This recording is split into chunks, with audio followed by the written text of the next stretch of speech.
And let's bring you up to date with some news that's made it to the top lines in the world of business first. Economic growth improving in India. India's economic growth rate is expected to increase to 7.6% in 2015-16, says Finance Minister Arun Jaitley. Also says government has taken various initiatives to boost the growth of the economy and industrial growth in particular, in a written reply to the Rajya Sabha.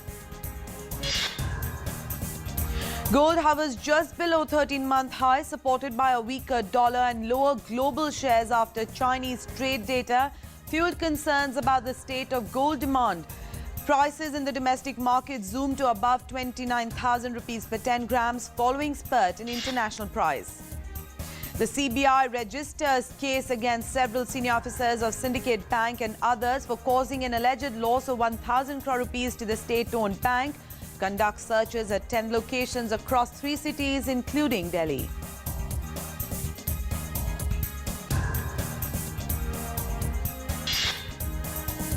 And Gujarat, Delhi and Tamil Nadu are the best places to make fresh investments in India.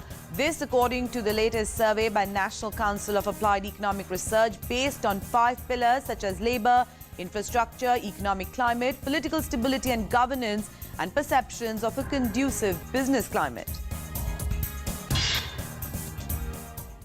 In some other news, Union Minister of Steel and Mines Narendra Singh Tomar hailed the union budget, calling it pro-poor, farmer and village-centric. He said that the NDA government brought in transparency in mining auction, and due to this, the state of Jharkhand, Chhattisgarh and Odisha will get 12,600 crores as revenue. मुझे कहते हुए प्रसन्नता है कि अभी इतने दिन में राज्यों ने 43 ब्लॉक्स नीलामी के लिए ऑक्शन नोटिस जारी किया है और उनमें से अभी 6 ब्लॉक की ऑक्शन हुई है। 6 ब्लॉक में छत्तीसगढ़, झारखंड, उड़ीसा इन राज्यों में ऑक्शन हुआ है और इस ऑक्शन से 12,994 करोड़ अतिरिक्त राजस्व राज्यों को प्राप्त हुआ है।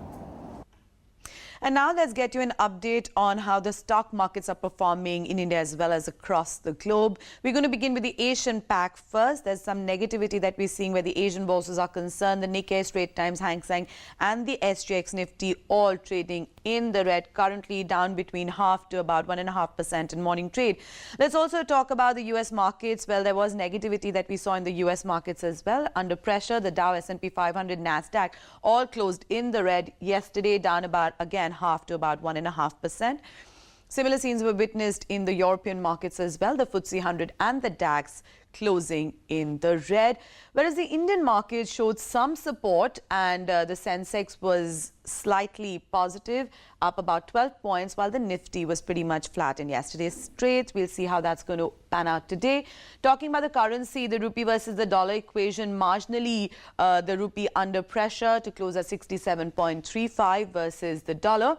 And against the euro, also pretty much flat, just about 0.01 points down where the rupee versus the euro equation is concerned. Let's talk about commodities now. Taking a crude check here, down about $2.61 per barrel to close at 39.65. And other commodities, we'll talk about gold and silver. Gold, like we said earlier in our top lines, above that 29,000 rupee mark at 29,788, up about 196 rupees per 10 grams.